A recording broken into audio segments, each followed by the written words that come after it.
Seigneur Jésus, je vais lever mon voix. Seigneur Jésus, mon roi, te rendre grâce et te dire merci. Merci pour ta présence. Quelle est bonne présence, Père éternel. Merci parce que tu fais du bien à nos vies, Seigneur Jésus, mon roi. À combien, Père éternel, avec nous voulons, Seigneur Jésus, tu nous es ensemble, Père éternel.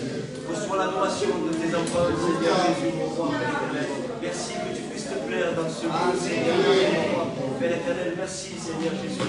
Merci, mon roi, Père éternel, pour tout ce que tu fais pour chacun d'entre nous, mon roi. À toi la gloire, l'honneur, l'adoration, Seigneur. L'idée que c'est à nous, pas de ça. À toi la gloire, Seigneur Jésus. Merci, Jésus, à toi la gloire. Gloire à Dieu, alléluia. Merci à Dieu, alléluia. Merci à Dieu parce que son esprit est là. Parce que Jésus est là, alléluia. Il est là, pas parce que je l'ai senti, parce que Jésus l'a dit. Là où 2 ou 3 sont assemblés à mon nom, je suis là. Parce que quand je ne le sentirai pas, Jésus est quand même là. C'est parce que c'est moi qui ai un problème, c'est moi qui ai un souci. Parce que Jésus ne manque pas à ses promesses. Moi, oui, nous, on peut manquer à la promesse, mais Jésus, non. Alléluia. Vous le croyez ça? Amen. Ce matin, votre question d'une délivrance. Amen. C'est important, ça, d'être délivré. Le mot délivré, le contraire du mot délivré, c'est asservissement, c'est être emprisonné, captif de quelque chose. Mais quand on est délivré, ça veut dire qu'on n'est plus emprisonné, on n'est plus captif, on est libre. Alléluia. Et Dieu nous a fait libres. Tu le crois que Dieu t'a délivré? Alors je ne sais pas, des fois il peut y avoir certains liens encore. Hein, les chrétiens, des fois, bien sûr, on est délivré, il n'y a pas de problème. On est libéré du péché, on est libéré de la vie mondaine, il n'y a pas de problème. Mais quelquefois, on est lié par des petites choses. Et ces petites choses, des fois, nous empêchent de marcher dans les choses de Dieu. Et je ne sais pas ce matin qu'est-ce qui t'empêche. Mais que Dieu fasse ce matin qu'il puisse te délivrer. La Bible dit dans le psaume au chapitre 68, au verset 20, il dit, c'est béni soit le Seigneur. Ouais, c'est le 20. Ah voilà, verset 20. Au verset 20. C'est ça, Pépé. Il est décalé le. Après, tu as celui-là. Ah non. Alors, attends. 68, 20. Moi j'ai un autre, heureusement que je l'ai marqué. Dieu est pour nous. Ah ben c'est celui-là, Pépé, alors. Ah ben voilà, 21. Bon, il y a plutôt 20, mais c'est 21. Dieu est pour nous, le Dieu des délivrances, et l'Éternel, le Seigneur, peut nous garantir de la mort. Amen. Alléluia. Vous avez vu comme il est marqué, il est pour nous, hein, pas pour les autres. Parce que pour nous, il est notre Dieu. Pour les autres, ils se moquent de Dieu. Ils ne veulent pas de Dieu. Mais ce matin, toi, si tu es venu ici, c'est parce que tu veux de Dieu. Alléluia. Et Dieu est à toi et il est pour toi. Alléluia. Dieu est pour nous le Dieu des délivrances. Et il a mis au pluriel des délivrances parce qu'il y en a plusieurs. Et vous allez comprendre. Moi, je vais être délivré de certaines choses que notre frère ne va pas être délivré. Vous allez comprendre. Si moi je vais prendre mon cas pour ne pas prendre un autre cas. Si moi j'étais un bandit, j'aimais, excusez-moi, la drogue, l'alcool, et je faisais que du mal. Et je prends les Dieu croit que les gens dans le monde, comme on dit, c'est qui est dans le santo. Il ne va pas le délivrer de tout ça. Et il ne va pas le délivrer de la drogue, tout ça, puisqu'il n'était pas lié à ça. Alors Dieu est le Dieu des délivrances, parce que chacun a des liens qui sont différents. Et ce matin, Dieu a vu que bien, certaines fois dans notre marche chrétienne, on est lié par certaines choses. Et Dieu veut nous délivrer de tout ça. Dieu veut nous sortir de tout cela. Alléluia. Alors comment il va s'y prendre? Eh bien déjà, il faut que toi, tu sois d'accord. Alléluia. Est-ce que tu es d'accord? Est-ce que tu veux être délivré ce matin? Amen. Alléluia. Alors déjà, si tu le veux, c'est déjà le premier point. Il va dire, Dieu est pour nous le Dieu des délivrances. Alléluia. La première chose, que Dieu nous a délivrés. Et ça, on ne peut pas dire non, moi non. Moi ça ne me concerne pas. On était tous concernés par ça. Il va dire dans 1 Thessaloniciens chapitre 1er et au verset 10. J'espère que je t'ai donné les bonnes références à chaque fois.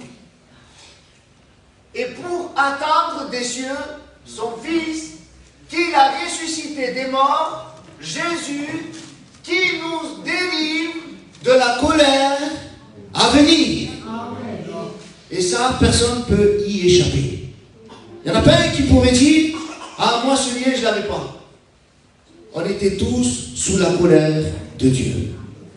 Mais Christ nous a délivrés de la colère de Dieu. Alléluia. Alors bien sûr, quand on parle de la colère de Dieu, dans la Bible, plusieurs fois, il est marqué que l'Éternel est lent à la colère. Il est riche en bonté. Il est plein de miséricorde. Et on a tendance à oublier que Dieu a une colère.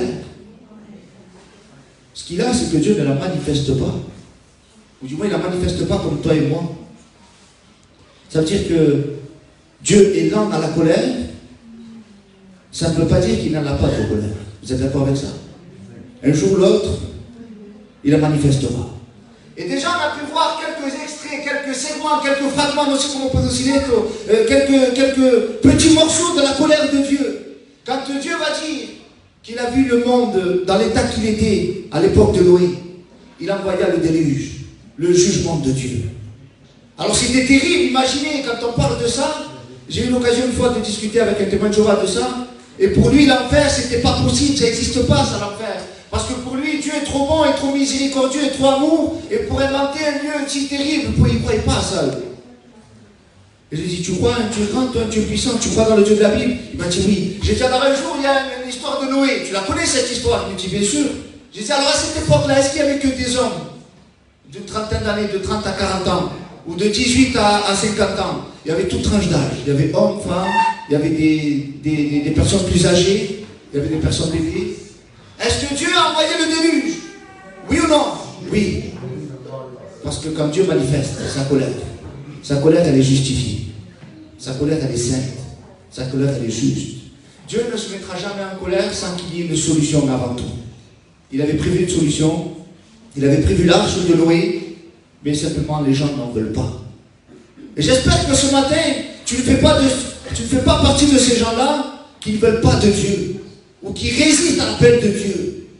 Parce que Dieu a déjà démontré certaines fois dans la Bible, comme on a dit dans Noé, ou dans Sodome ou Gomorrhe, ou dans d'autres occasions de la Bible, il a déjà montré quelques images de sa colère. Mais laisse-moi te dire que ça reste qu'une image. Ça reste qu'un petit fragment.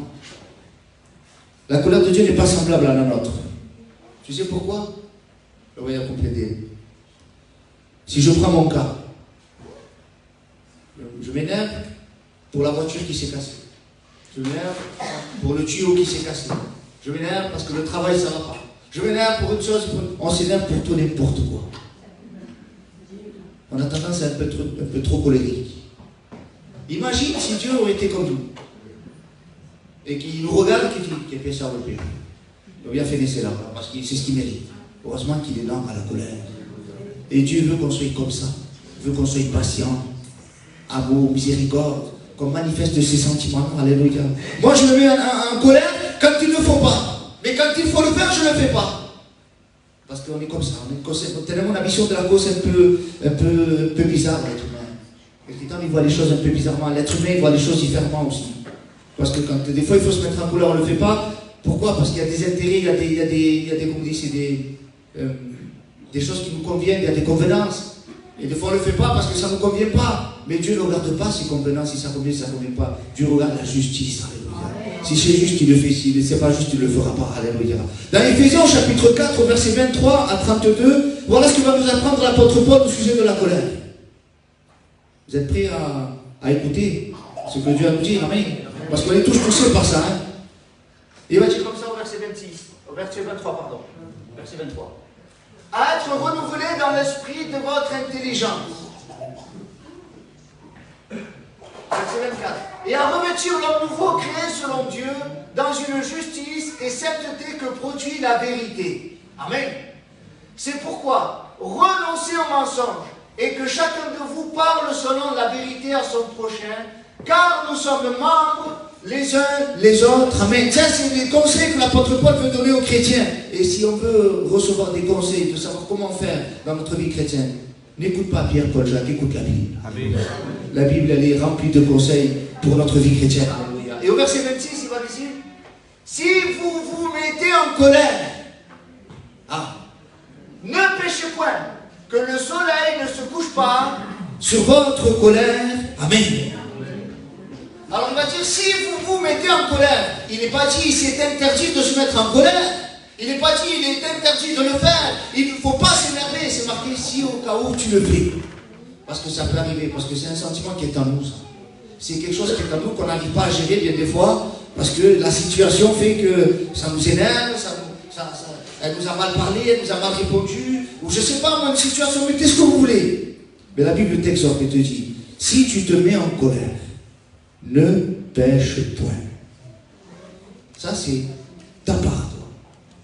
Tu t'es mis en colère, tant pis pour toi. Maintenant, toi de gérer, de pas pécher. Parce que c'est facile. On se met vite en colère. C'est facile de monter, comme on dit, en pression. Hein? Je le sens chaud. Eh oui, il a le sang chaud. Elle a le sang chaud. On avait été irritant, allez, on commence à aller. Ben oui, c'est facile après. Une fois que tu es en colère, mais il ne faut pas se mettre en colère. Parce qu'après, c'est compliqué à gérer, ça. C'est compliqué à maîtriser, ça. Alors, si tu ne sais pas le gérer, ne te mets pas en colère. Alors si tu ne sais pas le faire, ne t'énerve pas. Dès que tu vois que la situation commence à monter, qu'est-ce que tu dois faire d'après vous? Qu'est-ce que je dois faire? Tu dois aller dans la montagne crier? Je me mets à prier. Que c'est beau de prier. Que c'est beau de dire, Seigneur, tu vois le sentiment que j'ai en moi. Je n'arrive pas à le gérer, je n'arrive pas. Je suis incapable de le faire, Seigneur, aide-moi. Mais non, c'est plus facile de s'énerver. Ben oui, ma face, ça vraiment, on se soulage. Mais après, il y a des conséquences, les frères. La Bible dit au verset 27. Et ne donnez pas accès au diable. Ah ben oui, on s'étonne après. Nous comprenons, c'est parti de rien. Et quand c'était là, vous mettez ce que vous voulez. C'est parti de rien. Et après, la situation dégénère. C'est ta faute. Tu as laissé l'accès au diable. Si tu ne laisses pas l'accès au diable, si la porte elle est fermée, si la porte de ton cœur est fermée, comment le sentiment de colère va rentrer? Comment le diable va pénétrer? Ne permets pas au diable de s'infiltrer. On s'étonne bien des fois que les situations dégénèrent et que ça part en dispute. On est tous concernés, ça. Hein? Del Massanto, dans la Massanta, la plus nerveuse. Hein? La Bible nous exhorte que notre colère ne doit pas justifier notre mauvais langage. Non parce que tu es irritant, non parce que tu es enfadado, c'est pas parce que tu es fâché que tu dois te permettre de mal parler ou de mal agir. Sinon le diable il va s'infiltrer. Et c'est là la division au sein du couple, au sein de la famille, au sein des amis, dans l'église même, au travail, avec les amis. Au verset 29, il va dire comme ça: qu'il ne sorte pas de votre bouche aucune parole mauvaise. Est-ce qu'on serait capable de le faire? Non, par contre, on veut voir des miracles, ça oui. Qui veut voir des miracles? Yo le premier. Moi, je veux que ma mère se guérisse ses oreilles. Moi, le premier. Allez, le conseiller de tromper tout. C'est bon, il fait au pataille, il fait au. C'est ça d'être chrétien. Dieu veut voir d'abord des chrétiens marcher. Amen, amen. Dieu veut voir d'abord des hommes, des femmes de Dieu qui prient. Alléluia. Ah oui, on veut voir des belles choses. Ne sois pas égoïste. Marchons dans l'évangile. Alléluia. Dis qu'il ne sorte pas de votre bouche aucune parole mauvaise. Vous savez que c'est important parce que pour celles et ceux qui ont des enfants c'est des perroquets. Où ils ont entendu parler mal? Qui leur a appris à dire des gros mots? C'est pas toi qui les as assis sur une chaise et dit répète après moi. Et ce gros mot-là, c'est pas possible. C'est parce qu'il a entendu quelque part. Après, on est gêné quand il y a du monde. T'as dit, comment? Ah non, si tu parles comme ça à la maison, tu vas où tu amènes l'appétit, tu vas où ce que tu fais, c'est normal. Alors attention les frères et sœurs, on rigole, c'est vrai, ça fait sourire, mais ça fait partie de la sanctification, ça. Ça fait partie de la vie chrétienne, ça. Alléluia. Alors qu'il ne sorte pas de votre bouche aucune parole mauvaise, mais s'il y a lieu, comme diciendo, si au cas où il y a une parole qui sort, pas une mauvaise parole, hein, s'il y a lieu qu'une parole sorte, c'est ça qu'il faut comprendre le texte, hein, c'est pas bon, tant pis, parle mal, bon, c'est pas grave, non, demande pardon à Dieu quand tu parles mal. Là, dit, s'il y a lieu qu'une parole sorte de ta bouche, il y a lieu, quelques bonnes paroles qui servent à l'édification et communiquent grâce à ceux qui l'entendent. En gros, je vais te le faire plus simple. S'il doit sortir une parole, eh bien, que la bonne parole soit utile. C'est pas des tonteries, il m'a parlé que nous caillons. C'est ça que ça veut dire. Si c'est pour mal parler, si c'est pour rajouter de l'huile dans le feu, vaut mieux se taire. Il faut que notre parole qui va sortir de notre bouche, elle serve à édifier. C'est comme ça ou pas, les frères? Vous êtes d'accord avec ça ou pas, les frères? De toute façon, vous n'avez pas le choix, c'est la Bible. Il va dire que ta parole, elle doit être utile à l'édification et qui communique une grâce à ceux qui l'ont entendue ici. Et qu'elle soit une aide pour les autres. Elle doit aider les autres. Non, voilà, voilà, c'est comme ça. Est-ce que ça va aider? Est-ce que ça va aider? Est-ce que c'est utile, ça? C'est pas utile, c'est rigolo, mais c'est pas utile. Et ça, c'est encore des situations banales, ça. Mais quand il y a des grandes histoires, des familles qui se disputent, ou des choses graves qui se passent dans notre vie, au lieu de dire des choses qui sont pour faire du mal, c'est pas utile. Tais-toi. Il faut garder le silence. Quand tu dois ouvrir la bouche, que ce soit une bonne parole. Que ce soit pour aider. Parce qu'une fois que toi, tu t'as dit ça au gars, la parole, elle est sortie. Tu parles pas à un mur, que je sache, tu parles à quelqu'un. Parce que si tu parles à un mur, c'est grave. Donc il y a des soucis, il y a des problèmes là. Maintenant, quand on parle mal, c'est parce qu'on parle à quelqu'un. Oh, à la personne qui est en face de toi, comment c'est qu'il y a? Oh, mais alors. C'est ça. Elle se met mal, elle. Surtout si c'est ta femme, surtout si c'est ton mari, surtout si c'est tes enfants. Alors nous, ça nous fait du bien sur le coup, c'est vrai ou pas? Mais ça, voilà. Mais la personne qui est là, qui essaie de marcher avec les choses de Dieu, qui essaie de se sanctifier, eh bien à cause de toi, tu risques de l'affaiblir dans sa marche. Et la Bible dit qu'il ne sorte pas aucune mauvaise parole. Mais quand je parle, Seigneur, que ça puisse aider, que ça puisse contribuer à l'édification. Alléluia. C'est ça le comportement d'un chrétien. Alléluia. Sous prétexte qu'on est en colère, on n'est pas obligé de mal parler et de dire des choses qui font du mal ou qui aggravent le problème. Est-ce que vous avez déjà expérimenté le verset 30? Éphésiens chapitre 4 au verset 30. N'attristez pas le Saint-Esprit de Dieu, par lequel vous avez été scellés pour le jour de la rédemption. C'est quoi le dernier mot? Le jour? Mais il ne faut pas attrister le Saint-Esprit, parce qu'un jour de la rédemption viendra. Tu sais quel est le jour? Rédemption qui veut dire délivrance aussi. Le jour de notre délivrance, c'est l'apôtre Paul qui disait: misérable que je suis, qui me délivrera de ce corps de mort? Un jour Christ viendra dans les nuits, alléluia. Et on quittera ce corps mortel et on revêtira le corps immortel, le corps glorieux, alléluia. Mais en attendant, est-ce qu'il est venu le Seigneur? En attendant, nous sommes le temple du Saint-Esprit. Et je pense que ça vous est déjà arrivé, ça. Sous l'effet de la colère, sous l'effet de l'irritation, d'être fâché, on a mal parlé, on a dit des choses blessantes. Et en nous, ils se sont créés comme un sentiment de culpabilité. Parce que le Saint-Esprit a été attristé. Parce que le Saint-Esprit ne te pousse pas à faire ça.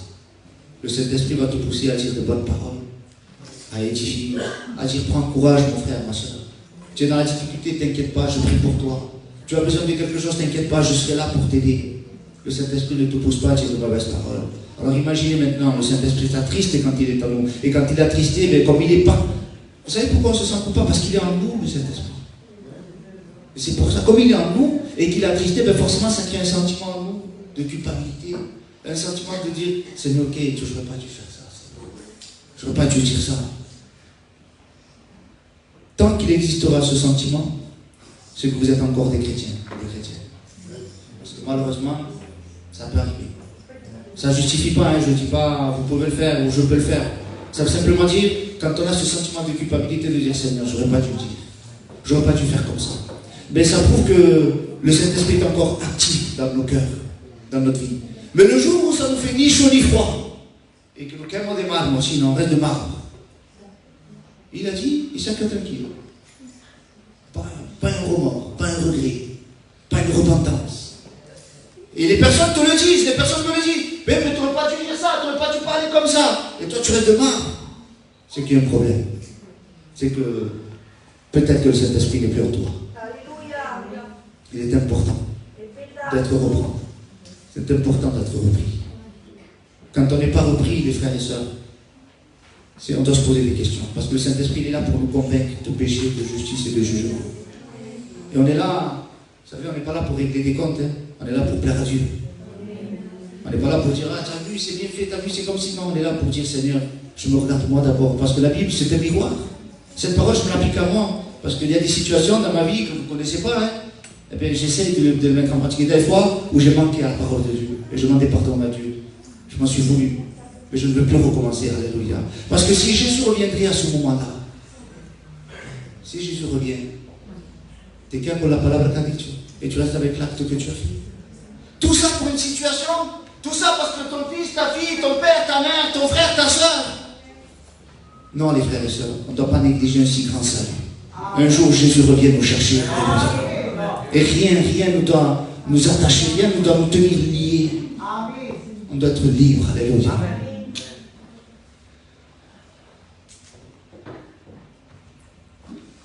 Un jour, il y a l'archange Michel qui va dire dans l'épître de Jude, au chapitre 9, non, au verset 9, pardon. Est-ce que le diable, lui, mérite d'être jugé?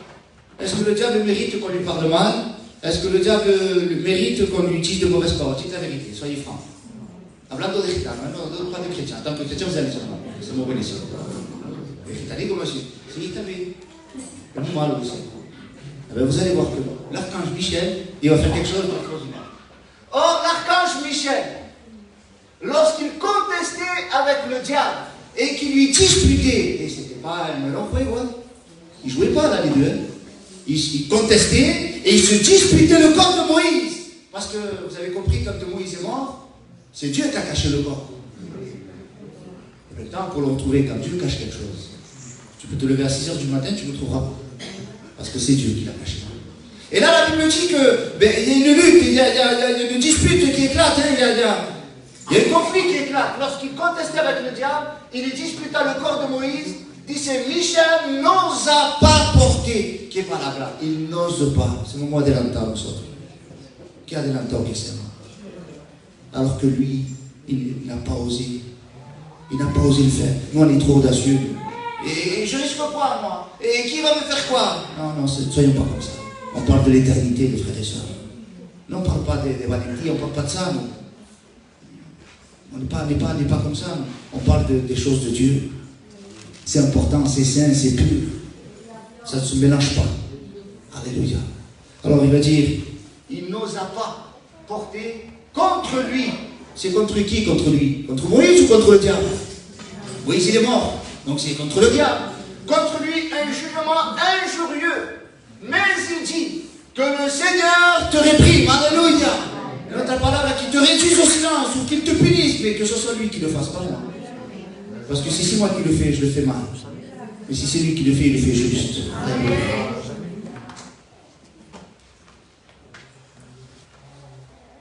Et nous, combien de fois on veut se faire justice pour une chose, pour une autre, où on veut oser faire des choses. Mais lui, l'archange Michel, il n'a pas osé. Vous savez pourquoi il n'a pas osé? Parce qu'il représente le ciel. Vous imaginez un peu?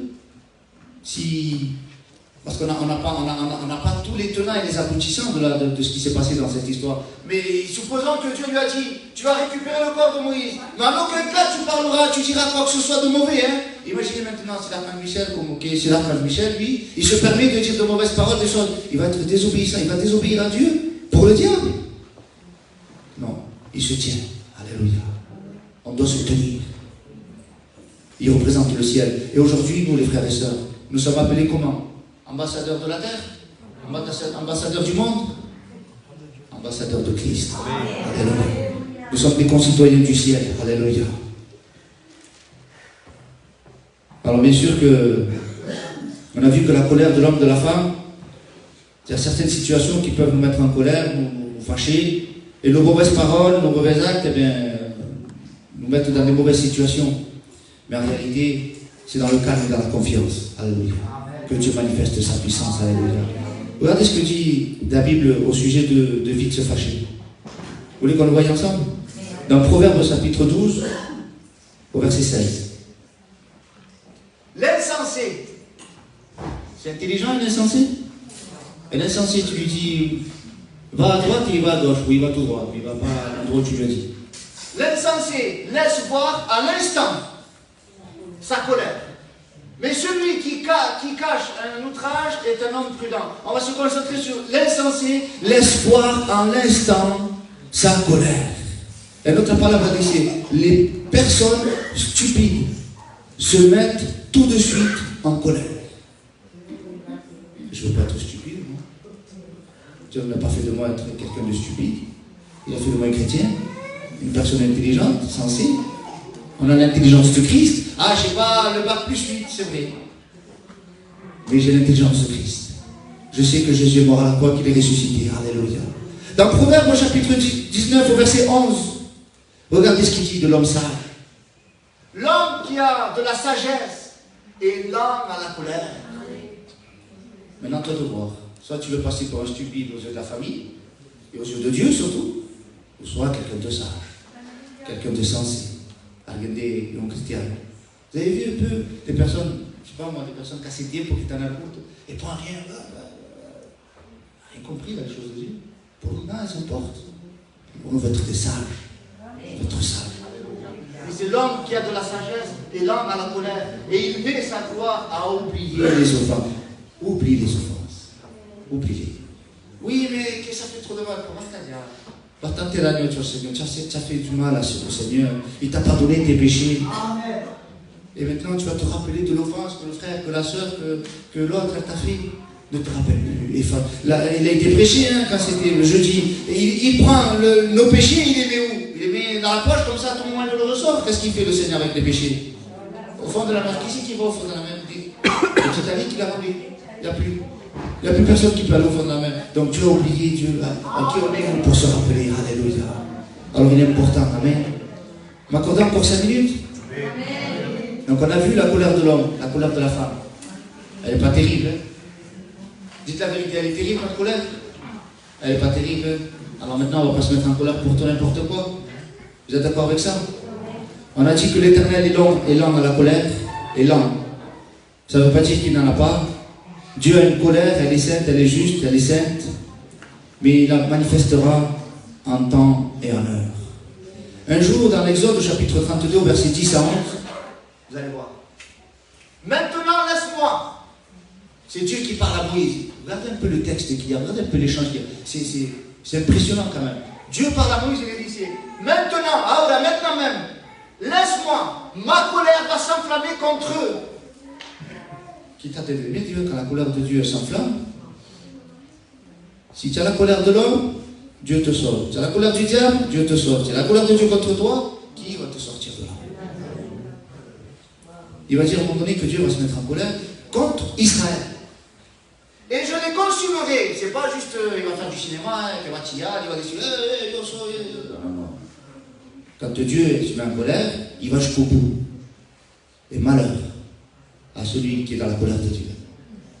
Et la Bible dit, je les consumerai. Et je ferai de toi une grande nation. Et notre parole a dit, c'est grave quand même, je les détruirai. Je les exterminerai. Seigneur, tu es capable de faire ça? Mais est-ce que c'est justifié? Est-ce que c'était justifié la colère de Dieu ou... Bon, mais là, un moment, excusez-moi pour ce que j'ai, un moment de folie, et puis Dieu s'est mis en colère parce qu'il en avait marre, il a perdu patience, parce que tu comprends, Noé, allez, Abraham, Sarda, oui. Est-ce que c'est comme ça? Non, parce que Dieu est censé. Il traite au cas par cas. Il le sait que Moïse n'est pas comme Abraham, Abraham n'est pas comme Moïse, Abraham n'est pas comme Noé, et chaque personne est différente. Et nous, on a tendance à tout mélanger, c'est pour ça qu'on mélange, et qu'après on se met en colère avec tout le monde. Alléluia. Que Dieu nous donne de la sagesse. Alors la colère de Dieu, elle était justifiée à ce moment-là. Vous savez pourquoi? Qu'est-ce qu'ils ont fait Israël à ce moment-là? De grave. Ils ont fait quoi? Ils ont adoré le veau d'or. Et après, qu'est-ce qu'ils ont fait avec le veau d'or? Ils ont dit quoi à ce sujet? Parce que c'est bien bon de l'adorer, mais ils ont dit quelque chose que ça n'a pas plu à Dieu. Que c'est leur Dieu. Et un dernier détail. Les soins. Bon, mais Moïse, il tarde à venir. Ah, il casse un torse. Eh bien, il nous faut quand même un guideur, quand même, il nous faut quelqu'un. Il nous faut un Dieu, il faut quelque chose de visible. Bon, ben, on va remplacer Moïse, on va mettre un veau d'or. Alors, on met le veau d'or, il n'y a pas de problème. Et allez vous disiez. Et on va dire aux autres nations que c'est lui qui nous a fait sortir de l'Égypte. Ils n'ont pas honte de parler, ils n'ont pas honte de parler comme ça. d'attribuer la gloire de Dieu, la manifestation de Dieu, à un veau d'or. Que Dieu nous garde. C'était justifié. La colère de Dieu, elle était justifiée à ce moment-là. Mais la prière d'un seul homme, l'intercession d'un seul homme, a fait en sorte que Dieu ne manifeste pas sa colère. Un jour, Dieu manifestera sa colère. Mais la Bible dit, dans 1 Thessaloniciens chapitre 1er, verset 10, que Dieu va la manifester, il n'y a pas de problème. Mais avant de la manifester, regardez ce qu'il a fait. Et pour attendre des cieux son Fils, qu'il a ressuscité des morts, c'est ce qu'on a vu au début, Jésus, qui nous délivre de la colère à venir, alléluia. Dieu va envoyer sa colère, il n'y a pas de problème. Mais avant de l'envoyer sa colère, il a envoyé son Fils, il a envoyé son amour, alléluia. Alors je crois que ce matin, on a reçu Jésus dans notre cœur. Et qu'il nous a délivrés de la colère à venir. La colère à venir, ce sont les 7 trompettes, les 7 groupes, les 7 fléaux. Est-ce que c'est justifié? Dites la vérité. Est-ce que la terre, elle mérite ce qu'il y a marqué dans l'Apocalypse? C'est la verdade. La terre, c'est pas juste ton petit quartier d'en bas. Hein. Dieu voit ce que tu ne vois pas. Déjà, quand on met BFM, LCI, CNews, Europe, non sais quoi, et on se rend compte de ce qui se passe un petit peu dans l'étranger, et tant qu'on commence au temps, qu'est-ce qui se passe? Eh oui, parce que nous on est habitués à aller au champ, aller à Carrefour, à Salamanda, prendre le gasoil, et nous tellement pour tonterie, mais Dieu voit ce que tu ne vois pas. Et c'est constamment sous ses yeux que des enfants se font torturer, tuer, que des hommes et des femmes sont tués, qu'il y ait des guerres pour tout n'importe quoi, ils font des guerres pour du pétrole, pour de l'argent, pour une idée, pour quelque chose. Et Dieu le voit constamment.